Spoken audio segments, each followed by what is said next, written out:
सदाए हक न्यूज़, हक़ व सदाकत की बेबाक आवाज़। अस्सलामु अलैकुम रहमतुल्लाहि व बरकातुहू। नाज़रीन किराम, मैं हूँ आफ्ताब अज़हर सिद्दीकी और आप देख रहे हैं सदाए हक न्यूज़ का हफ्तावारी प्रोग्राम तबसरा। ज़फ़र कमाली ने क्या खूब शेर कहा है, खसारे पर खसारे का बजट तैयार होता है, मईशत की तरक्की का मगर प्रचार होता है। नाज़रीन किराम, आज के हफ्तावारी तबसरे का उन्वान है, ये बजट है या खाली डब्बा। नाजरीन, इस तबसरे में वज़ीर ख़ज़ाना के ज़रिए पेश किए गए ताज़ा बजट पर बात करेंगे। बजट पर बात करते हुए खुशी महसूस नहीं हो रही है, इसलिए कि बजट में खुश होने वाली कोई बात है ही नहीं। मेरे एक दोस्त ने मुझसे कहा कि बजट पेश कर दिया गया है। मैंने जवाब में कहा, बड़े अफसोस की बात है। जी हाँ नाजरीन, अफसोस की बात है कि इस बजट में अक़लियतों का हक़ मारा गया है। इस बार अक़लियती वजारत के बजट में 38% की कटौती की गई है। इस साल अक़लियतों की वजारत का बजट कम करके 3097 करोड़ रुपए कर दिया गया है। इससे पहले के बजट में अक़लियती वजारत का बजट 5020 करोड़ रुपए था। वज़ीर ख़ज़ाना निर्मला सीतारमन ने कल पार्लियामेंट में आम बजट पेश किया। हुक्मरान जमात ने इसकी तारीफ़ की और अपोजिशन ने तनकीद की। हुकूमत ने बजट में बड़े बड़े ऐलानात किए, लेकिन अक़लियती उमूर की वजारत के बजट पर बहुत बड़ी कैंची चला दी गई है। टीवी ने मज़ीद लिखा है कि इसके पीछे एक वजह ये हो सकती है कि वजारत अक़लियती उमूर गुज़िश्ता बजट की तकरीबन निस्फ़ रकम भी खर्च नहीं कर सकी है। ये मज़ीद अफसोस की बात है। क्या अक़लियती वजारत की कुर्सियों पर जिन लोगों को बिठाया जाता है वो वजारती ख़जाने से अक़लियतों की फलाह व बहबूद पर काम करने के बजाय उस ख़जाने पर सांप बनकर बैठे रहते हैं, या सिर्फ सरकार को खुश करने और अपनी तिजोरियां भरने पर ही ज़्यादा तवज्जो देते हैं? पेश किए गए बजट में कई स्कॉलरशिप स्कीमों के लिए रकम नहीं दी गई है। उस्ताद स्कीम का बजट भी 47 करोड़ से कम करके 10 लाख कर दिया गया है। प्री मैट्रिक स्कॉलरशिप की रकम भी कम कर दी गई है। यूपीएससी एसएससी की तैयारी करने वाले तलबा की स्कॉलरशिप रोक दी गई है। मौलाना आज़ाद एजुकेशन फाउंडेशन भी तकरीबन बंद होने के दहाने पर है। नाज़रीन किराम, वज़ीर ख़ज़ाना निर्मला सीतारमन ने माली साल 2023-24 का आम बजट पेश किया है। इस बजट में बड़ा ऐलान करते हुए उन्होंने 7 लाख रुपए तक कमाने वालों को बड़ा रिलीफ दिया है। अब उन लोगों को कोई टैक्स नहीं देना पड़ेगा। बजट में वज़ीर ख़ज़ाना ने महिला बचत सम्मान योजना शुरू करने का भी ऐलान किया है। उनका कहना है कि इससे ख़वातीन को बचत की तरगीब मिलेगी। मैं कहता हूँ कि बजट में ख़वातीन को बचत का मशवरा देना और उसके लिए स्कीम बनाने की ज़रूरत क्यों पेश आई? क्या इससे ये जाहिर नहीं होता कि मुल्क में बेरोज़गारी आम हो रही है और महंगाई आसमान छू रही है? लिहाजा बजाय इसके कि सरकार रोज़गार के वसाइल पैदा करे और महंगाई को कम करने पर इक़दामी अमल करे, घर की ख़वातीन को बचत करने के मशवरे दिए जा रहे हैं। वाह! बल्कि इस बचत स्कीम के तहत 7.5% सालाना ब्याज भी दिया जाएगा। किसानों के लिए भी वज़ीर ख़ज़ाना ने श्री अन्न योजना शुरू करने का ऐलान किया है। इसके तहत मोटे अनाज की पैदावार को फ़रोग़ दिया जाएगा। बजट पेश करते हुए वज़ीर ख़ज़ाना ने कहा कि दुनिया में मंदी के माहौल में भी हिंदुस्तान की इक़्तिसादी तरक्की का तखमीना 7% तक है। ये हिंदुस्तान की बड़ी कामयाबी है। उन्होंने कहा कि मुल्की मईशत के हजम में इजाफ़ा हुआ है और हम दुनिया की 5वीं बड़ी मईशत बन चुके हैं।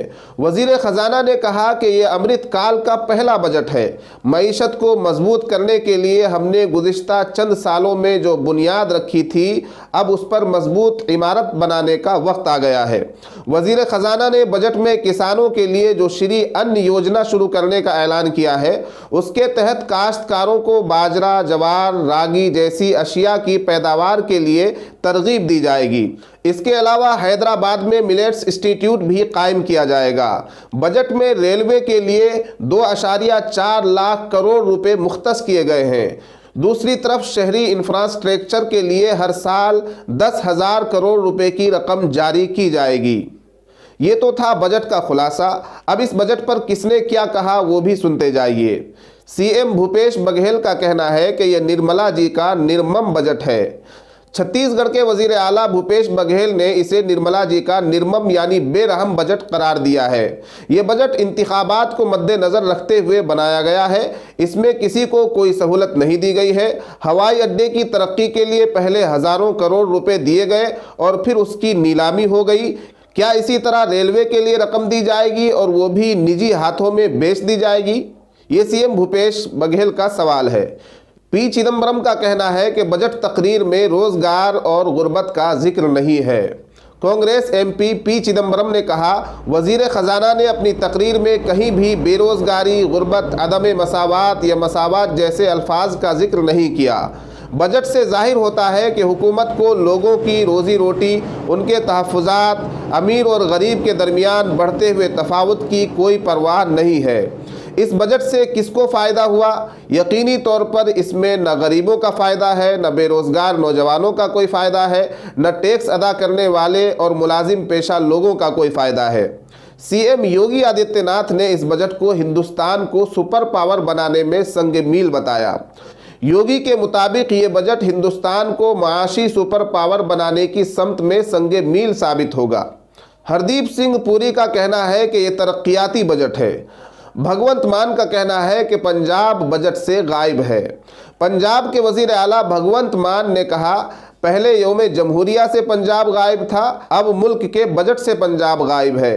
पंजाब एक सरहदी रियासत है जिसके तहत बीएसएफ को अपग्रेड करने और रियासत में बाकी कामों के लिए 1000 करोड़ रुपए का मुतालबा किया गया था, लेकिन उसका कोई जिक्र नहीं किया गया। नई फसल पर कोई एमएसपी नहीं दिया गया। पराली जलाने के मसले पर मरकज से 1500 रुपये फी एकड़ का मुतालबा किया गया था। नाज़रीन किराम, सतीश आचार्य एक कार्टूनिस्ट है। नए बजट पर उनका बनाया हुआ ये कार्टून मुलाहजा कीजिए।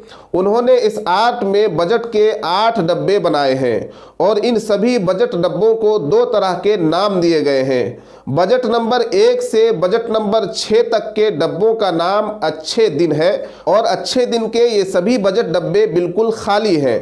अब 7वां बजट डब्बा खोला गया है जो अच्छे दिन के बजट डब्बों की मानिंद ही खाली है, लेकिन अब डब्बे का नाम बदलकर अमृत काल रख दिया गया है। अमृत काल के पहले नंबर का बजट डब्बा जो खोला हुआ है बिल्कुल खाली है। 8वां बजट डब्बा यानी अमृत काल के दूसरे नंबर का डब्बा बंद है। इसका पता तो तभी चलेगा जब वो खुलेगा। अच्छे दिन वाले डब्बे भी खाली, अमृत काल वाला डब्बा भी खाली।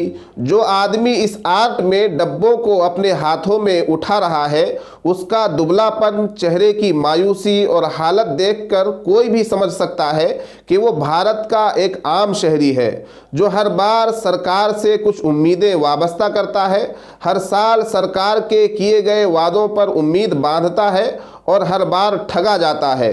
उसके हाथ आता है तो सिर्फ खाली डब्बा। नाजरीन, इस बजट को आसान जुबान में समझना हो तो यूं कहा जा सकता है कि सरकार के लिए ये एक बजट है, लेकिन अवाम के लिए सिर्फ एक खाली डब्बा है। जब सरकार के वादे खोखले जुमलों में तब्दील हो जाए तो सरकारी बजट का खाली डब्बों में बदल जाना कौन सी बड़ी बात है। आखिर में ज़फ़र कमाली का शेर फिर दोहरा देता हूँ, खसारे पर खसारे का बजट तैयार होता है, खसारे पर खसारे का बजट तैयार होता है, मईशत की तरक्की का मगर प्रचार होता है।